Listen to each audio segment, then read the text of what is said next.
বহুল আলোচিত চট্টগ্রামে 10 ট্রাক অস্ত্র আইনে করা মামলায় যাবজ্জীবন সাজাপ্রাপ্ত সাবেক স্বরাষ্ট্র প্রতিমন্ত্রী লুৎফুজ্জামান বাবর সহ 5 জনকে খালাস দিয়েছেন হাইকোর্ট। তবে ভারতের নাগরিক পলাতক পরেশ বড়ুয়াকে 14 বছরের সাজা সহ আরও 4 আসামিকে 10 বছর করে কারাদণ্ডাদেশ দিয়েছেন আদালত। আইনজীবীরা জানিয়েছেন, এই রায়ের ফলে লুৎফুজ্জামান বাবরের মুক্তিতে কোনো আইনি বাধা নেই। মাজহারুল হক মান্নার রিপোর্ট।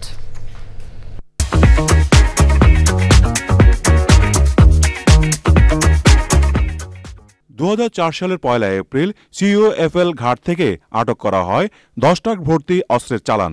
এ নিয়ে কর্ণফুলী থানায় অস্ত্র আইন ও বিশেষ ক্ষমতা আইনে চোরাচালানের অভিযোগে 2টি মামলা হয়। মামলায় 2014 সালে 30 জানুয়ারি চট্টগ্রাম মহানগর দায়রা জজ আদালত এবং বিশেষ ট্রাইব্যুনাল 1 রায় দেন।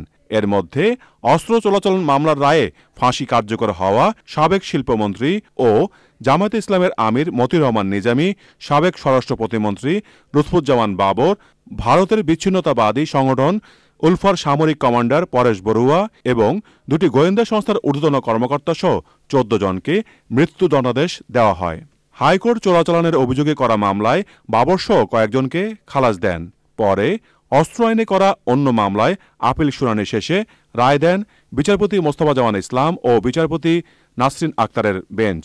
জনাব লুৎফুজ্জামান বাবরের জেল থেকে মুক্তি পেতে আর কোনো বাধা থাকলো না। লুৎফুজ্জামান বাবর তিনি বাংলাদেশের সরকারের একসময় গুরুত্বপূর্ণ ব্যক্তি ছিলেন, যাবজ্জীবন থেকে খালাস পেয়েছেন।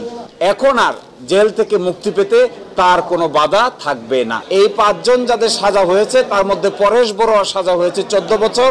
কোন যুক্তিতে সাবেক স্বরাষ্ট্র প্রতিমন্ত্রী লুৎফুজ্জামান বাবরকে খালাস দেওয়া হয়েছে তার ব্যাখ্যা দেন আইনজীবী। এই কন্ট্রাডিক্টরি রিপোর্টগুলো তিনি আমলে নিয়েছেন, 5 জনকে জেলে নিয়েছেন, এই কথার কোনো সত্যতা খুঁজে পাওয়া যায় নাই। তাকে এইভাবে রাজনৈতিকভাবে হেনস্থা করার প্রধান কারণ ছিল তিনি তৎকালীন মাননীয় প্রধানমন্ত্রী বেগম খালেদা জিয়ার বিশ্বস্ত একজন মন্ত্রী ছিলেন। আইনজীবীরা জানিয়েছেন, যেসব আসামির সাজা শেষ হয়ে গেছে তারা আইন অনুযায়ী মুক্তি পাবেন। মাজহারুল হক মান্না, চ্যানেল আই, ঢাকা।